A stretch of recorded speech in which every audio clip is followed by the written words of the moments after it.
आज हम भारत में ब्रिटिश आर्थिक नीतियों के एक बहुत ही अहम दौर को समझने वाले हैं।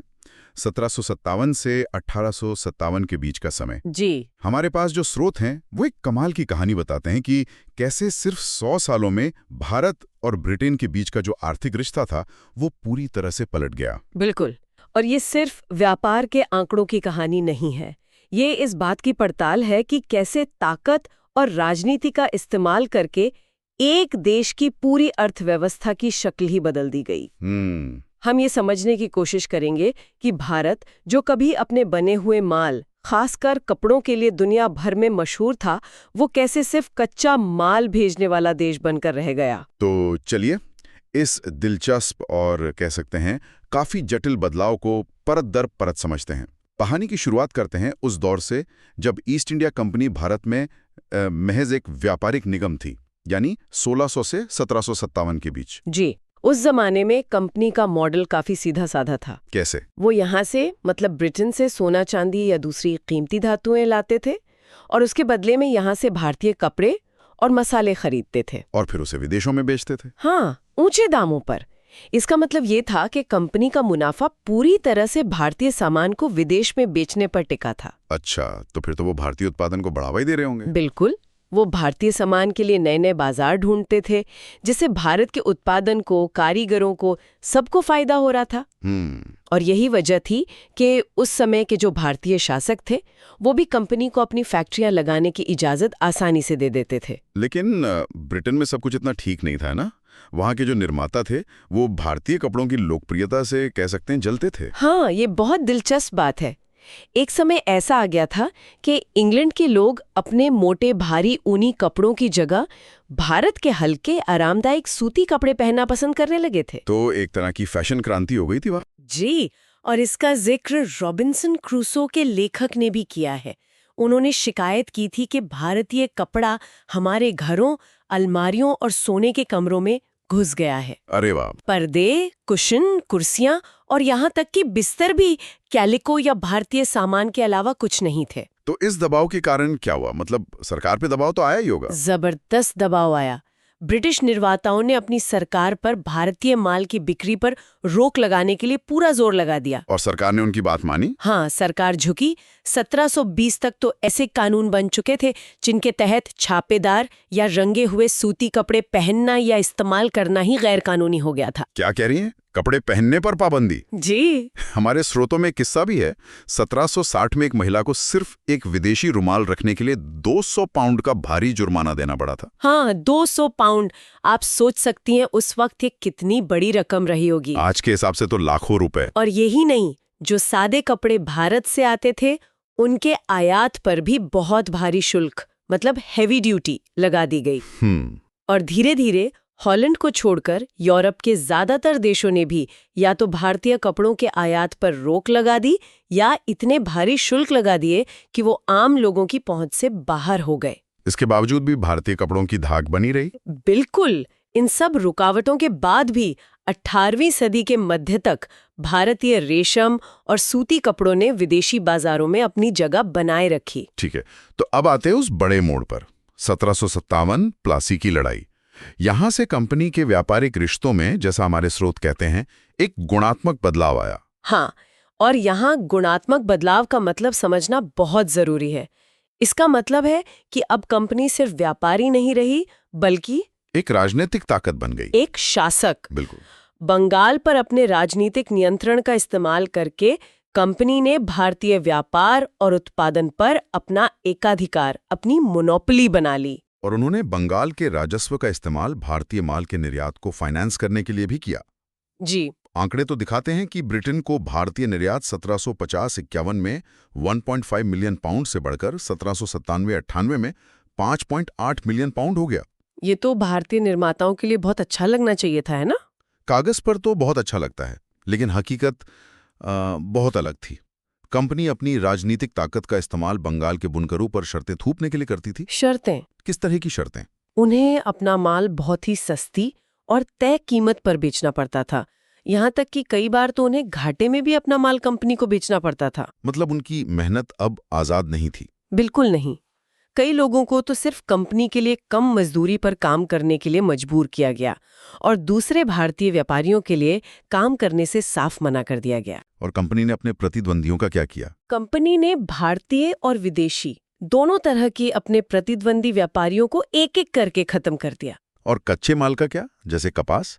क्या वो बुनकरों को सस्ता मिलता था? यही तो सबसे बड़ी त्रासदी थी। कंपनी के कर्मचारियों ने कच्चे कपास की बिक्री पर भी एकाधिकार कर लिया। अच्छा। और वो बंगाल के बुनकरों को इसके लिए बहुत ज्यादा कीमत वसूलते थे। तो बेचारा बुनकर दोनों तरफ से हार रहा था।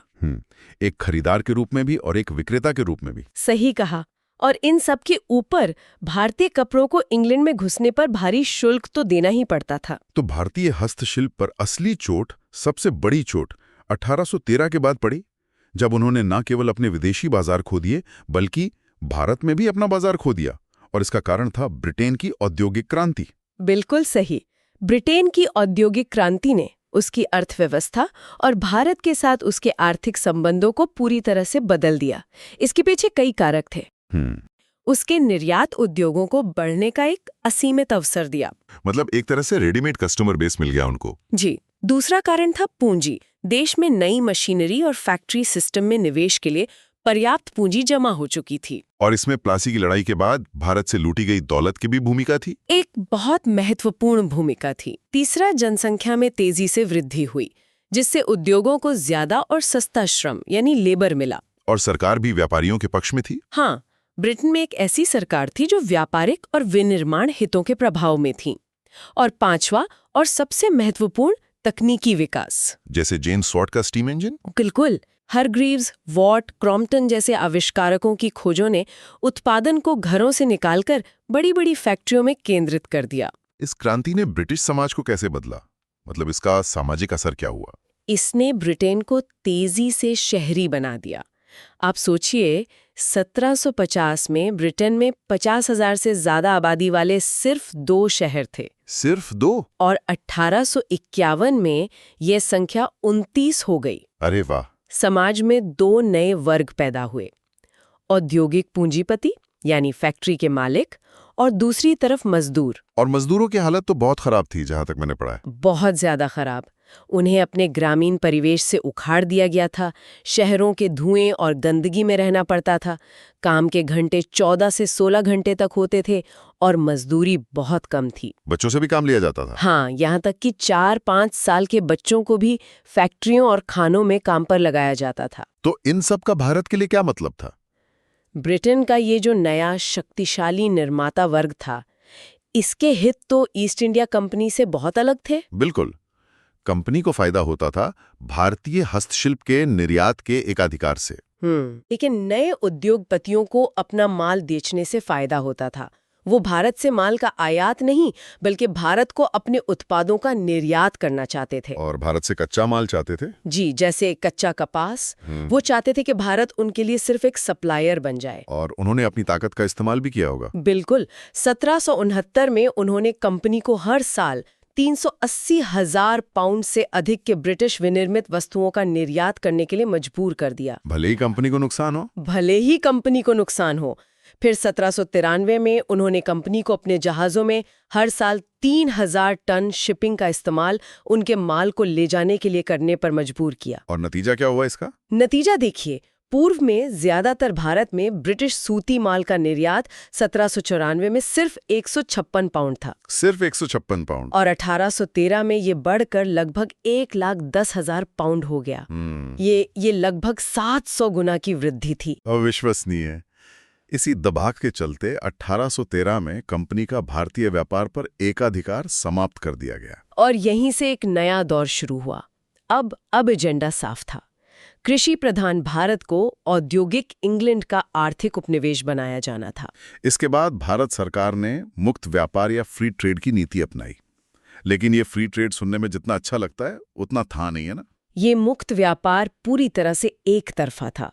मतलब भारत के दरवाजे तो विदेशी माल के लिए खोल दिए गए, लेकिन ब्रिटेन में प्रवेश करने पर भारतीय उत्पादों पर भारी आयात शुल्क लगाया जाता था। कितना भारी? हमारे पास कुछ आंकड़े हैं इसके? हाँ, आंकड़े हैरान करने वाले हैं। 1824 में भारतीय कैलिको पर 67.5% और भारतीय मलमल पर 37.5% का शुल्क लगाया गया था। 67.5%। जी, भारतीय चीनी को ब्रिटेन में प्रवेश करने पर अपनी लागत मूल्य से 3 गुना से अधिक शुल्क देना पड़ता था। 3 गुना? और कुछ मामलों में तो ये शुल्क 400% तक पहुंच गया था। 400%? मतलब सामान की कीमत से 4 गुना ज्यादा टैक्स। बिल्कुल। इस पर ब्रिटिश इतिहासकार H.H. विल्सन का एक बहुत ही सटीक उद्धरण है। उन्होंने लिखा, पैफले और मैनचेस्टर की मिलें शुरुआत में ही बंद हो गई होती। वे भारतीय विनिर्माण के बलिदान पर बनाई गई थीं। यदि भारत स्वतंत्र होता तो वो जवाबी कार्रवाई करता, लेकिन उसे आत्मरक्षा के इस कार्य की अनुमति नहीं थी।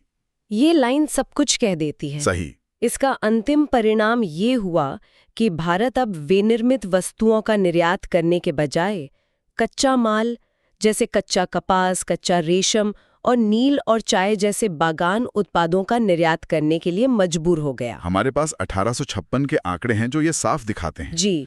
4.3 मिलियन पाउंड का कच्चा कपास निर्यात हुआ, जबकि सूती विनिर्मित माल सिर्फ 810,000 पाउंड का। ये अंतर सब कुछ बता देता है। जी, यहाँ तक कि अंग्रेजों ने चीन में भारतीय अफीम की बिक्री को भी बढ़ावा दिया, जिससे उन्हें भारी मुनाफा हुआ। एक ऐसे देश से जिसका माल पूरी दुनिया में मशहूर था, एक ऐसे देश में तब्दील हो गया जो सिर्फ ब्रिटिश उद्योगों के लिए कच्चा माल सप्लाई करता था और उनके बने हुए माल को खरीदता था। संक्षेप में 1813 के बाद ईस्ट इंडिया कंपनी की वाणिज्यिक नीति पूरी तरह से ब्रिटिश उद्योग की जरूरतों से निर्देशित थी। इसका मुख्य उद्देश्य भारत को ब्रिटिश विनिर्मित वस्तुओं के उपभोक्ता और कच्चे माल के आपूर्तिकर्ता में बदलना था। आज की चर्चा के बाद श्रोताओं के लिए एक विचार छोड़ जाते हैं। स्रोत में उल्लेख है कि औद्योगिक क्रांति के बिना आज के विकसित और पिछड़े देशों के बीच आय का अंतर शायद इतना ज्यादा नहीं होता। ये सोचने वाली बात है। तो जरा सोचिए, अगर भारत जैसे एक बड़े विनिर्माण केंद्र का ये जानबूझ के किया गया औद्योगीकरण ना हुआ होता, तो आज दुनिया का आर्थिक नक्शा कैसा दिखता?